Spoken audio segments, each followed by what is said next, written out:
Supreme court में 1 घंटे के वक्फे के बाद एक बार फिर अहम मौजू पर समाअत शुरू हो गई है। क्या पार्लिमानी पार्टी को ये इख्तियार है कि वो हिदायत जारी कर सकें कि किस उम्मीदवार को वोट डालना है, या ये इख्तियार पार्टी हेड को हासिल है? ये अहम गुफ्तगू है जो इस वक्त सुप्रीम कोर्ट ऑफ पाकिस्तान में जारी है, जिस पर दोनों जानिब से दलाइल दिए जा रहे हैं।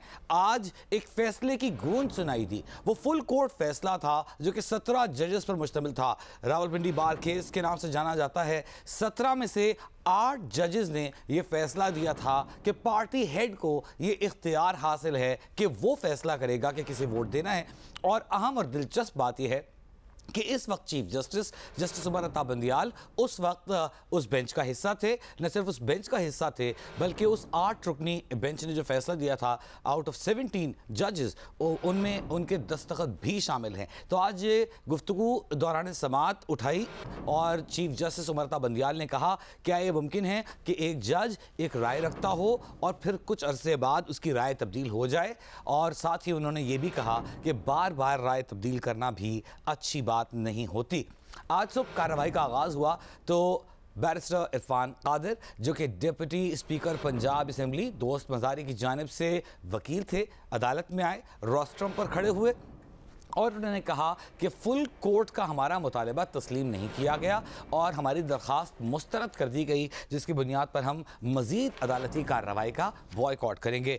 इसके बाद फारूक एच नाइक, जो कि पाकिस्तान पीपल्स पार्टी के वकील हैं, वो रोस्ट्रम पर आए और उनकी जानिब से भी यही मौक़िफ़ इख्तियार किया गया कि फुल कोर्ट के मुतालबे को मुस्तरद करने पर अब हमारे साथ मामला ये है कि हम मज़ीद कार्रवाई का हिस्सा नहीं बनेंगे, कार्रवाई का बॉयकॉट करेंगे। उसके बाद बैरिस्टर अली ज़फ़र आए इस रोस्ट्रम पर, उन्होंने दलाइल दिए। इस दौरान एक अहम बात यह हुई कि एडिशनल अटॉर्नी जनरल आमिर साहब रोस्ट्रम पर आए और उन्होंने दलाइल दिए।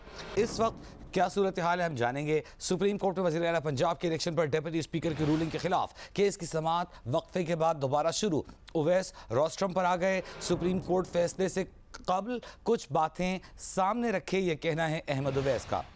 अहमद उवैस ने कहा कि 3 माह से वज़ीर आला पंजाब का मामला ज़ेरे बहस था। अहमद उवैस ने कहा कि काफ लीग के तमाम अरकान को इल्म था कि वोट किसको देना है। मेरी गुजारिश होगी कि इलेक्शन से कबल का भी सारा रिकॉर्ड देखा जाए। साबिक एडवोकेट जनरल पंजाब हैं अहमद उवैस, जिनको रोस्ट्रम पर बुलाया गया है। सुप्रीम कोर्ट तमाम पहलुओं को मद्देनज़र रखे और फिर फैसला करे, ये सूरत हाल इस वक्त सामने आ रही है। साबिक एडवोकेट जनरल पंजाब, जो कि उस्मान बुज़ार के दौर में एडवोकेट जनरल पंजाब थे, वो इस वक्त पेश हुए हैं, रोस्ट्रम पर मौजूद हैं। उनका ये कहना है कि सुप्रीम कोर्ट को कुछ बातें मद्देनज़र रखनी होंगी। 3 माह से वज़ीर आला पंजाब का मामला ज़ेरे बहस था। काफ लीग के तमाम अरकान को इल्म था कि किसको वोट देना है। उन्होंने कहा, मेरी गुजारिश है कि इलेक्शन से कबल भी सारा रिकॉर्ड देखा जाए, सुप्रीम कोर्ट तमाम पहलुओं को मद्देनज़र रखे।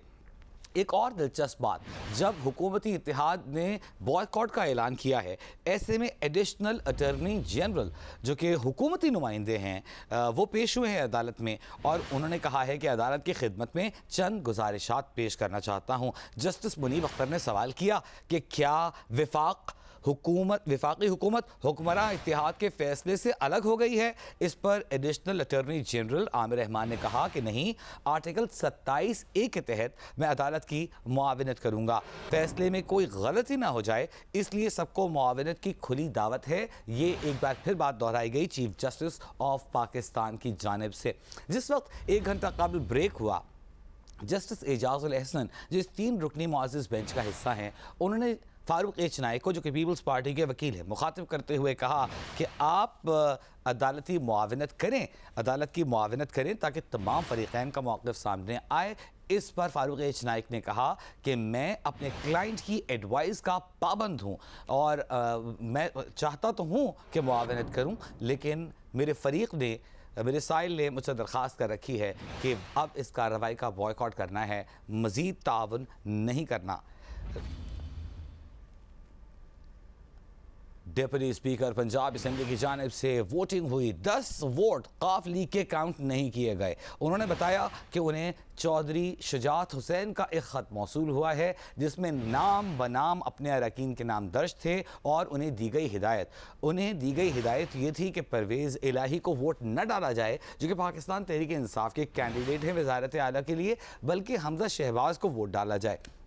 डिप्टी स्पीकर पंजाब असेंबली दोस्त मजारी ने फैसला किया कि चूंकि पार्टी हेड चौधरी शुजात हैं, आर्टिकल 63A जिसकी तशरीह हाल ही में सुप्रीम कोर्ट ने प्रेसिडेंशियल रेफरेंस के जवाब में कर दी है, उसकी रोशनी में उन्होंने ये फैसला सुनाया कि ये 10 वोट काउंट नहीं होंगे और इस तरह 176 वोट आए पीटीआई के हिस्से में, 179 वोट आए हमजा शहबाज के हिस्से में और हमजा शहबाज एक बार फिर वज़ीर आला मुंतखब हो गए। डिप्टी स्पीकर ने रूलिंग में इस बात का ऐलान कर दिया, लेकिन जो मुतासरा फरीक थे परवेज़ इलाही और उनके साथ जो दीगर मेंबरान थे पाकिस्तान तहरीक इंसाफ के, इन सब ने फैसला किया कि सुप्रीम कोर्ट से रुजू किया जाएगा। ये कार्रवाई चूंकि इजलास लाहौर में हुआ था, उसी रात